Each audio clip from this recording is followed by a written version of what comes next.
سلام بچه ماینکرافت، ولی من میخوام به کمک شما گوشیمو منفجر کنم یا اینکه لگشو انقدر زیاد کنم که گوشیم میکنه.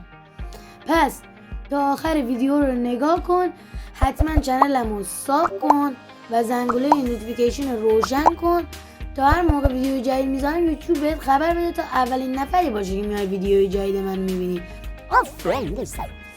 پس بریم سراغ ویدیو. دقیقا داستان از جای شروع میشه که من به ازای هر دونه سابسکرایبر 4 تا TNT و به ازای هر لایک من 6 تا TNT و به ازای هر کامنت من 8 تا TNT میذارم و مجموعاً تا آخر آبان من میتونم به راحتی گوشیمو با لگ زیاد و میتونم به راحتی گوشیمو منفجر کنم. پس حتما لایک کن و سابسکرایب کن تا گمم نکنی و زنگوله نوتیفیکیشن رو بذار رو آل تا هر موقع ویدیو جدید میذارم یوتیوب به خبر بده تا اولین نفری باشی که ویدیوی منو میبینی. دستت در نکنه. تا یه ویدیو دیگه، خدا نگهدار.